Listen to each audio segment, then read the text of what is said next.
बिस्मिल्लाहिर्रहमानिर्रहीम। Question number 18 students, ये question number 18 exercise 15.5 का। इसके अंदर देखिएगा स्टूडेंट्स क्या कह रहे हैं कि एक kite is flying eight an angle of 45 degree. एक पतंग है जो फ्लाई कर रहा है 45 डिग्री पर विद द ग्राउंड, ज़मीन से एंगल बना रहा है 45 डिग्री का। About 70 metres of string have been let out ignoring the sag in the string. इसका मतलब है कि 70 मीटर का स्ट्रिंग यानी धागा हैव बीन लेट आउट निकल रहा है। सैक कहते हैं चरखी को, उसमें से धागे का या गिट्टा या उसकी जो चरखी है उसमें से जो लेट आउट हो रहा है, इग्नोर करें उसके सैक यानी जो चरखी होती है उस पर जो धागा लिपटा है उसको छोड़कर बाकी जो धागा बन रहा है वो 70 मीटर का बन रहा है इन the string. And find the height of the kite above the ground, यानी ज़मीन से काइट की हाइट कितनी है। काइट पतंग को कहते हैं, तो उसकी हाइट कितनी है।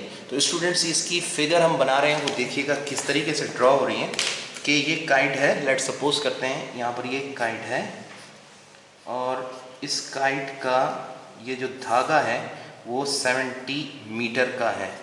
स्ट्रिंग जो है वो 70 मीटर का है और ये ज़मीन से एंगल जो बना रहा है वो बना रहा है 45 डिग्री का। तो 45 डिग्री का एंगल बना रहा है। तो हाइट ऑफ द काइट बताएं, तो ये हाइट है काइट की, तो ये कितनी है ये बतानी है। h is to question mark, ये हमारे पास फिगर आ गई है। ठीक है, तो सिंपल सा ये क्वेश्चन है। इसका सोल्यूशन हम फाइंड करेंगे और सोल्यूशन फाइंड करने से पहले इसकी फ़िगर सिंपल बना लेते हैं। ये हमारे पास फिगर आ गई, ये बनाना ज़रूरी है। ये 70 मीटर का जो स्ट्रिंग साइड है, एंगल 45 डिग्री का आ गया। उसके बाद ये height is equals to question mark. तो अब ये देखें, हमें एक नोन एक अननोन वाली जो मेथड हम यूज़ करते हैं उसी तरीके से इसको फाइंड करवाएंगे। तो सोल्यूशन में इस एंगल का ये एल्टीट्यूड, ये हाइपोटेन्यूज, एल्टीट्यूड अपन हाइपोटेन्यूज कौन सा फंक्शन है, साइन। तो एल्टीट्यूड अपन हाइपोटेन्यूज, क्योंकि ये 90 के सामने ये हाइपोटेन्यूज है, तो हम लिखेंगे साइन 45 डिग्री। एंगल इसके रिस्पेक्ट चेक कर रहे हैं तो 45। एल्टीट्यूड जो है वो है h और हाइपोटेन्यूज जो है वो है 70। स्टूडेंट्स इस एल्टीट्यूड को परपेंडिकुलर भी कहते हैं, आपकी मर्जी है, एल्टीट्यूड और परपेंडिकुलर दोनों भी कह सकते हैं। तो अब हम यहाँ पर h को फाइंड करना है हाइट ऑफ द काइट के लिए। तो अब ये 74 साइन 45 डिग्री की जो वैल्यू है हम जानते हैं 1/2 के बराबर है और ये 70 यहाँ जो डिवाइड कर रहा है वहाँ जाकर इसे मल्टीप्लाई करेगा, h अकेला हो जाएगा। अब हम यहाँ से h पर आते हैं, h इज इक्वल्स टू, तो ये हो जाएगा 70 डिवाइडेड बाय रेडिकल 2।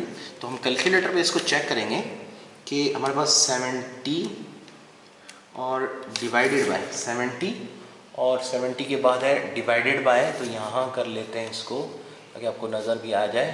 तो 70 divided by radical 2 is equals to हमारे पास 49.497, तो तकरीबन 50 के करीब बन रहा है। तकरीबन नहीं 49.49 यानी तकरीबन, तो 49 यानी 49.50 कर देते हैं, राउंड ऑफ करेंगे तो height is equals to 49.5, round off कर देते हैं तो 5 आ जाता है।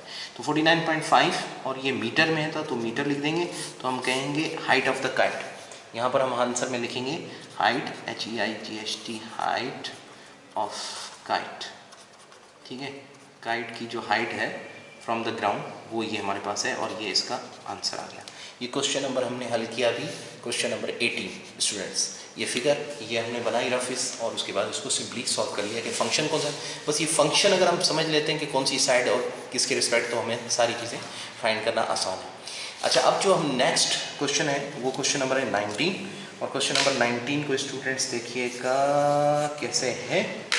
क्वेश्चन नंबर 19 लिखते हैं, question number 19 students. Question number 19 के अंदर जो हमारे पास सवाल है वो पहले एनालाइज कर लें ताकि हमें समझ आए कि क्या डिमांड हो रही है इस क्वेश्चन में। क्वेश्चन नंबर 19 ये लास्ट है और उसकी फिगर भी इन्होंने सामने बनाई हुई है। तो स्टूडेंट्स ये देखिएगा कि इसके अंदर हमें कहता है कि a truck drives up a 30 metre incline. Incline कहते हैं ज़मीन से जब एंगल बनता है उसको इंक्लाइन कहते हैं। ये जो एंगल है, एंगल ऑफ एलिवेशन, इसको इंक्लाइनेशन कहेंगे। ज़मीन से नीचे ये जो लाइन होती है ना, स्ट्रेट लाइन बेस, तो base with respect to X axis, तो इसके लिहाज से जो ये एंगल बनता है ऊपर की तरफ, ये एंगल ऑफ इंक्लाइनेशन भी कहते हैं हम इसको। तो ये एंगल ऑफ एलिवेशन है और इंक्लाइन भी कहेंगे, जो ऊपर चढ़ता हुआ नीचे से ऊपर की तरफ उसको इंक्लाइन कहते हैं। तो the angle that the truck drives up is of 30 degree, यानी 30 डिग्री का इंक्लाइनेशन का एंगल बनता है और 30 मीटर इंक्लाइन करता है, यानी 30 मीटर की बुलंदी पर ये ट्रक जाकर वो यहाँ पहुँचेगा, इस जगह पे पहुँचेगा 30 मीटर की बुलंदी। यहाँ तो ज़ीरो है ना बुलंदी, यहाँ से ये चढ़ता चढ़ता चढ़ता चढ़ता ट्रक जब यहाँ पे पहुँचेगा 30 मीटर पर जब पहुँचेगा तो वो कहता है to the nearest metre how high vertically did the truck rise, यानी कितना ऊपर ट्रक ज़मीन से हो जाएगा। ज़मीन ये रही, इस ज़मीन से ये कितना ऊपर हो जाएगा, तो ये वाली साइड हमने फाइंड करनी है, ये वाली, और इसका नाम उन्होंने दिया है एक्स। तो हम इसको फाइंड करेंगे इस फिगर के मुताबिक। तो हम देखें इसको कैसे ड्रॉ करेंगे। हम इसको फिगर को ऐसे ही ड्रॉ करेंगे जैसे कि ये बनाई हुई थी, ऐसे करके और ऐसे करके। ये एक्स साइड हमने अननोन है, हमने फाइंड करना है, और ये 30 डिग्री का एंगल है, यहाँ पर एंगल ऑफ 30 डिग्री, और ये जो हाइट है वो 30 मीटर है, ये length of the side 30 metre की, तो यहाँ पर ये 90 डिग्री का एंगल बन रहा है। तो स्टूडेंट्स अब इसको हमने फाइंड करने के लिए ज़ाहिर है सिंपल है इसका सोल्यूशन भी, तो हम लिखेंगे सोल्यूशन, और एंगल के हिसाब से ये इसका एल्टीट्यूड है और ये हाइपोटेन्यूज है। तो एल्टीट्यूड अपॉन हाइपोटेन्यूज फंक्शन होता है साइन का, तो हम लिखेंगे साइन 30 डिग्री, और एल्टीट्यूड एक्स है, हाइपोटेन्यूज जो है वो 30 मीटर है। तो मीटर वगैरह या सेंटीमीटर नहीं लिखते हम यहाँ पर, आखिर में जानते हैं कि ये चीज़ है। तो अब साइन 30 डिग्री की जो वैल्यू होती है वो होती है 1/2 साइन 30 डिग्री, ठीक है। और ये जो 30 यहाँ डिवाइड कर रहा है वहाँ जाकर मल्टीप्लाई करेगा, एक्स इज इक्वल्स टू सीधा सीधा 15 मीटर आ गया, तो हम कहेंगे X is equals to 15 metre. तो ये जो ट्रक यहाँ से चलता हुआ जब यहाँ पर पहुँचेगा, यहाँ पर हाइट पर, तो इसकी जो हाइट हो जाएगी वो 15 मीटर अबव हो जाएगी ग्राउंड से।